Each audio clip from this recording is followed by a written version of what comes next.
বানাবো dhaba style chicken curry. তো dhaba style chicken curry করার জন্য এখানে এক কিলো 250 গ্রাম চিকেন নিয়ে নিয়েছি।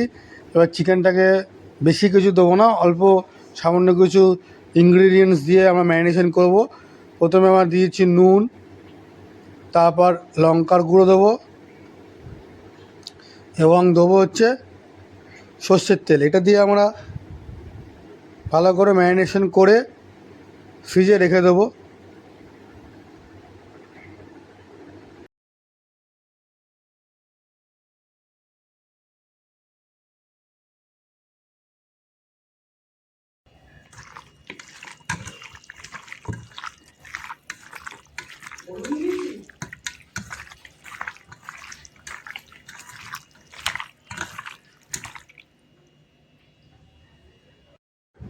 কড়ার মধ্যে আমরা সর্ষের তেল দিয়ে নিচ্ছি। তেলটা একটু গরম হয়ে গেলে আমরা এতে দিয়ে দেবো কেটে রাখা পেঁয়াজ। পেঁয়াজ বেশি কিছু ওই ছোটো ছোটো চপ করার দরকার নেই, নর্মাল স্লাইস করে পেঁয়াজ দিলেই হবে। পেঁয়াজটার মধ্যে দিয়ে দিচ্ছি। তেল থেকে ধোঁয়া বেরোচ্ছে, এবার পেঁয়াজটা দিয়ে দেবো। পেঁয়াজটাকে আমরা হাই ফ্লেমে স্টিয়ার করে নেবো। যখন এটা আমার লালচে বাঁধাই বর্ণের হয়ে যাবে তখন আমরা আদা রসুন পেস্টটা দিয়ে দেবো এবং আদা রসুন পেস্টটা দেওয়ার সময় গ্যাসের ফ্লেমটা লো থাকবে এবং একটু স্টিয়ার করে নেবো।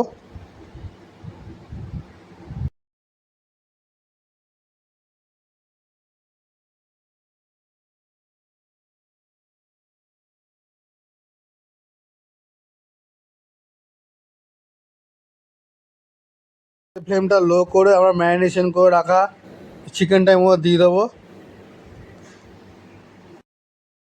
চিকেনটাকে ভালো করে আমরা হাই ফ্লেমে ভালো করে কষিয়ে নেবো এবং কষিয়ে নেওয়ার পর ঠিক কালারটা এরকম হয়ে গেছে।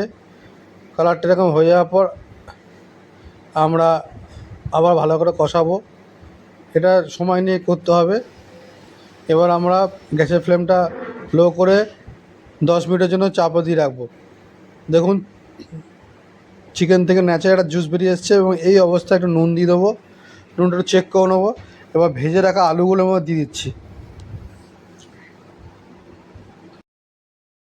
তারপর আবারও এটাকে মিডিয়াম ফ্লেমে 20 মিনিট আমরা মাংসটা করে নেবো।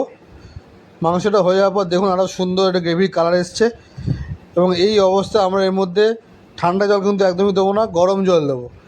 গরম জল দিয়ে হাই ফ্লেমে 20 মিনিট মাংসটা আমরা রান্না করে নেবো। এদিন গরম জল ঢেলে দিচ্ছি।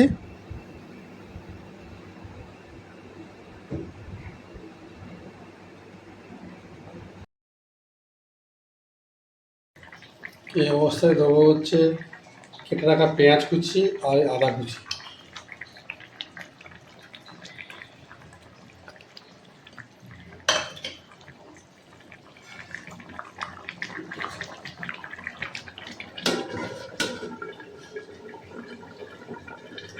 মুখ থেকে ঢাকনাটা সরিয়ে নিয়ে এতে আমরা দিয়ে দিচ্ছি, গ্যাসের ফ্লেমটা লো করে দিয়ে দিচ্ছি আমরা কাশ্মীর লঙ্কা গুঁড়ো।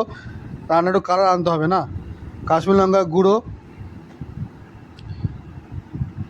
আর গোলমরিচ গুঁড়ো আর দিয়ে দেবো হচ্ছে গরম মশলা গুঁড়ো। একদম বেশি গরম মশলা গুঁড়ো ইউজ করব। করে আমরা নাড়িয়ে নেওয়ার পর এবার চাপা দিয়ে রাখবো। চাপা দিয়ে রেখে দিয়েছিল 10 মিনিট রাখা দেওয়ার পর গ্যাসের ফ্লেম লো করে দেখুন কি সুন্দর একটা ধাবা স্টাইল চিকেন কারি হয়ে গেছে। চিকেনের গ্রেভি কালার কত সুন্দর এসছে। খুব বেশি কিছু মশলা উপকরণতে দিইনি, হালকা অল্প মশলা দিয়ে রান্নাটা করা হয়েছে।